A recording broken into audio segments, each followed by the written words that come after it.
Assalamualaikum, anda sedang menonton Sekilas Fakta 18 November bersama saya, Kemilia Nur Azlan.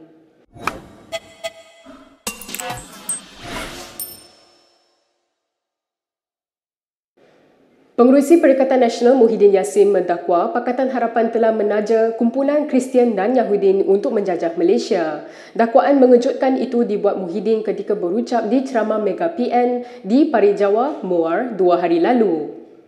Pakatan Harapan bahaya besar. Saya baca baru pagi tadi lepas subuh ada satu video seolah ni kumpulan Yahudi. Dia bercakap tentang Malaysia sekarang. Dalam kumpulan tu dan doa dia dan macam-macam cara nak minta supaya Malaysia jatuh ke tangan pihak pembangkang yang menaja kumpulan Yahudi dan juga Kristian. Bagi saya ini bahaya. Apakah bermakna akan berlaku proses kristianisasi? Dan kita dah dengar cerita ni bukan?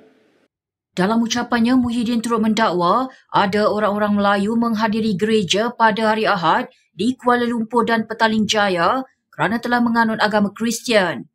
Selain Muhyiddin, sebelum ini beberapa pemimpin PN termasuk Pesuruhjaya PAS Perak, Razman Zakaria, turut berulang kali memberi amaran kepada orang ramai supaya tidak mengundi PH. Antara lain, Razman mengaitkan Presiden gabungan itu, Anwar Ibrahim, dengan agenda LGBT dan menuduh DAP menyokong agenda komunis. Kenyataan Muhyiddin tersebut kemudian mendapat perhatian pengerusi Pakatan Harapan Anwar Ibrahim dan beberapa pemimpin gabungan itu. Dalam ucapannya di ceramah Pakatan Harapan malam tadi, Anwar menyifatkan Muhyiddin sebagai telah kehilangan modal. Tak ada modal lain ke? Komunis, Kristian, Yahudi. Jadi kamu rompak tak ada masalah. Dia nak tutup kes rompak dia, nak tutup kes sakau dia. Dia asyik Cina, Yahudi, Kristian. Berucap di Bandar Tun Razak malam tadi, Presiden PKR itu turut menegaskan dia akan mempertahankan hak rakyat pelbagai kaum jika diberi mandat memimpin negara ini. Sementara itu, Majlis Gereja-Gereja Malaysia terkejut dengan kenyataan bekas Perdana Menteri itu yang menuduh penganut Kristian bekerjasama dengan sekumpulan Yahudi untuk memurtadkan orang ramai. Setiausaha Agungnya Jonathan Jesudas dalam satu kenyataan berkata, nyataan Muhyiddin adalah tidak benar dan tidak bertanggungjawab, terutamanya daripada seorang ahli politik seperti beliau. Kita ke perkembangan berikutnya. Timbalan Pengerusi Perikatan Nasional Abdul Hadi Awang menegaskan bahawa kerjasama dengan Barisan Nasional tidak akan berlaku sama sekali. Hadi yang juga Presiden PAS itu berkata, PN akan berusaha untuk mendapatkan majoriti kerusi di Parlimen pada hari penentuan esok. Bernama melaporkan Hadi sebagai berkata, dasar gabungan itu juga tidak akan bersama parti yang agresif dan ekstrim seperti PH dan parti yang terlibat dengan rasuah. Setiausaha Agung PAS Taqiyuddin Hassan sebelum ini menyatakan kemungkinan PN membentuk kerajaan dengan BN jika gagal memenangi kerusi mencukupi pada 19 November ini. Katanya dia yakin PN dapat membentuk kerajaan persekutuan sama ada secara sendirian atau gabungan dengan pihak lain termasuk BN. Menurut Taqiyuddin, perkara itu juga pernah disuarakan Abdul Hadi sendiri. Pengerusi PN Muhyiddin Yassin kemudian menyanggah kenyataan itu dan berkata Taqiyuddin tidak pernah diberi mandat berunding dengan BN berhubung perkara itu. Hadi kemudiannya dilaporkan berkata, PAS rela menjadi pembangkang jika PN gagal mendapat majoriti mudah untuk membentuk kerajaan pada PRU ke-15 kali ini. Terdahulu, Timbalan Presiden PKR Rafizi Ramli mendakwa PAS tidak mempunyai hasrat untuk membentuk kerajaan bersama bersatu selepas PRU 15. Menurutnya, ini adalah kerana PAS tahu PN tidak akan menang dalam PRU kali ini. PAS tahu bahawa Perikatan Nasional itu takkan bentuk kerajaan pun. Sebab itu PAS bertanding di Kelantan, di Terengganu, di Kedah pakai logo PAS. Jelasnya lagi, kesimpulan itu dibuat atas tindakan PAS menggunakan logo partinya dan bukan logo PN untuk bertanding di Kelantan, Terengganu dan Kedah. Calon Parlimen Pandan itu juga berkata, mana-mana gabungan politik yang dibina atas dasar pengkhianatan akhirnya akan berdepan pengkhianatan. Dia ingat PAS bersama-sama dengan dia. Saya dah beritahu lebih awal dah. PAS ni kena sebenarnya dia scam. Bersatu je dalam Perikatan Nasional. Bersatu banyak duit. Muhyiddin banyak duit. Cuba tengok semua kempen, bahan kempen pilihan raya. Memang betul bersatu paling ke depan.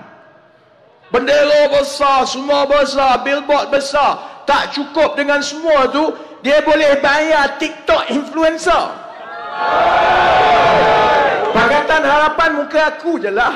Dalam muka aku ni Sanusi komplain pasal gigi. Terdahulu, Setiausaha Agung PAS Taqiyuddin Hassan tidak menolak kerjasama dengan BN untuk membentuk kerajaan jika PN gagal membentuk kerajaan secara sendiri. Bagaimanapun, kenyataan itu disanggah oleh Muhyiddin yang berkata dia tidak pernah memberi mandat kepada Taqiyuddin dalam perkara tersebut.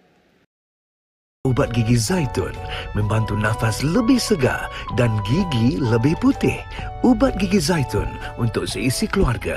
Zaitun, gunakan tanpa was-was. Berita seterusnya, tokoh UMNO Shahrir Samad menjangkakan penyandang kerusi Parlimen BN yang digugurkan dan bertanding bebas akan berdepan kesukaran mempertahankan kerusi mereka. Ketua UMNO Johor Bahru itu berkata, parti itu juga tidak akan terdesak untuk menerima mereka semula selepas ini. Langkah BN merombak barisan calonnya di Perlis menyaksikan dua pemimpin veteran iaitu Syahidan Kasim dan Zahidi Zainul Abidin digugurkan daripada bertanding di Arau dan Padang Besar. Syahidan kemudian bertanding di Arau menggunakan tiket PN, manakala Zahidi bertanding di Padang Besar dan juga Dun Titi Tinggi sebagai calon bebas. Di Pahang, penyandang kerusi Parlimen Maran selama 4 penggal, Ismail Abdul Muttalib turut digugurkan dan kemudian bertanding di bawah PN. Untuk rekod, Shahrir juga pernah bertanding sebagai calon bebas pada PRK Johor Bahru 1988 selepas meletakkan jawatan sebagai ahli parlimen susulan dipecat dari UMNO. Dia kemudian kembali kepada UMNO pada 1989 dan hanya kembali sebagai ahli parlimen Johor Bahru selepas PRU 2004 dan kekal sehingga 2013.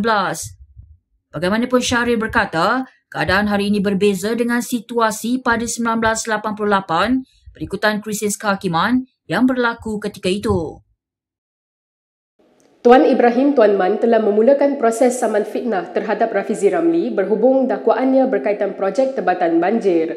Menteri Alam Sekitar dan Air sementara itu berkata, peguamnya telah memfailkan writ saman dan pernyataan tuntutan terhadap timbalan Presiden PKR itu semalam.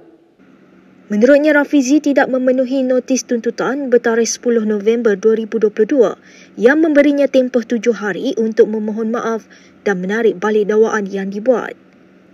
Dalam kenyataannya hari ini, Rafizi perlu dikenakan tindakan undang-undang demi keadilan kerana tuduhan jahat, penyelewengan fakta dan penipuan yang dilakukan Rafizi jelas bertujuan memfitnah dan menghancurkan kredibilitinya dan PAS di ambang PRU 15.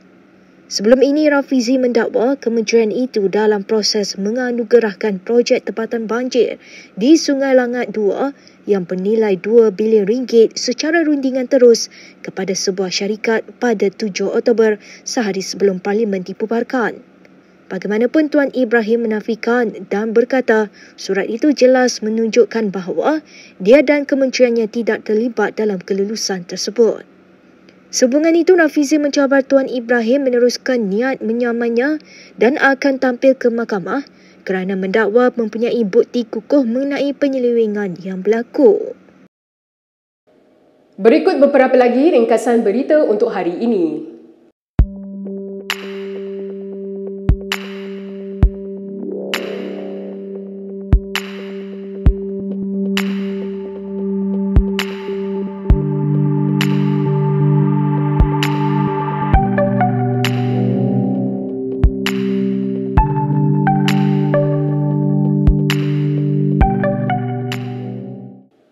Sekian sahaja daripada saya, Kemilia Nur Azlan untuk Sekilas Fakta. Untuk lebih banyak berita, anda boleh melayari kinitv.com. Anda juga boleh mengikuti kami di Instagram, Twitter, YouTube dan Facebook.